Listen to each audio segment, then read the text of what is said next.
Bismillahirrahmanirrahim. Assalamualaikum warahmatullahi wabarakatuh. Apa kabar anak-anak kelas 2 hari ini? Semoga dalam kondisi baik dan sehat ya. Alhamdulillah, hari ini senang sekali Bu Tari bisa menyapa kembali anak-anak dalam pelajaran pendidikan agama dan budi pekerti. Nah, kali ini anak-anak kita akan belajar tentang adab buang air besar dan air kecil.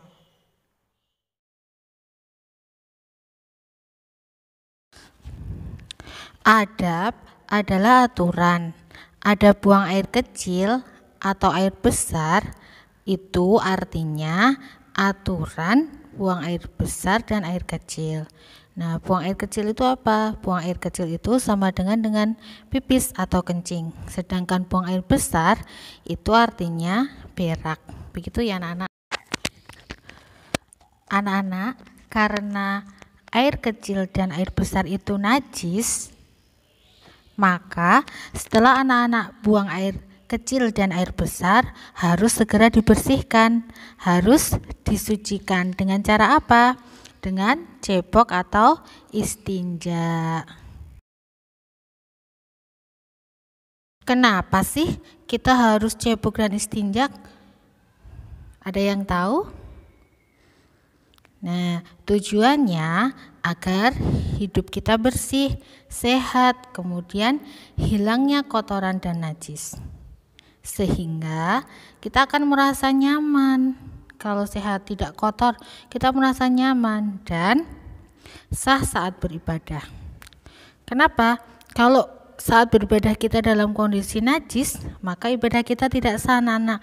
Makanya setelah buang hajat, setelah buang air besar dan air kecil, kita harus cebok atau istinja. Kemudian saat buang air besar atau air kecil, ada beberapa hal nih yang harus diperhatikan. Yang pertama, harus mencari tempat yang sepi dari manusia yang lain dan jauh dari penglihatan. Kenapa? Supaya aurat kita tidak dilihat oleh orang lain. Yang kedua, tidak membawa masuk Al-Quran dan hadis. Jadi ketika di dalam kamar mandi, anak-anak, kita tidak boleh membawa Al-Quran, tidak boleh membaca surat-surat pendek di dalamnya, tidak boleh membaca doa-doa di dalamnya. Yang diperbolehkan adalah ketika kita mau masuk ke kamar mandi, berdoa terlebih dahulu. Kemudian setelah keluar dari kamar mandi juga berdoa terlebih dahulu. Kemudian yang ketiga, masuk ke kamar mandi dengan kaki kiri, kemudian keluarnya dengan kaki kanan.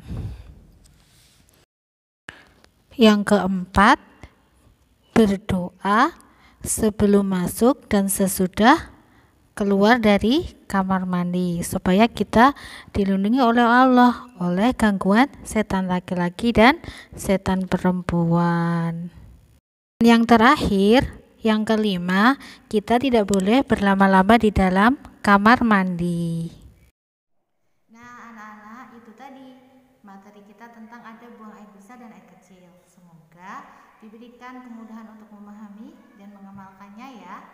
Baik, karena telah usai, semoga bermanfaat. Bila dalam penyampaian Bu tadi ada salahnya, mohon dimaafkan. Barakallahu fikum. Wassalamualaikum warahmatullahi wabarakatuh.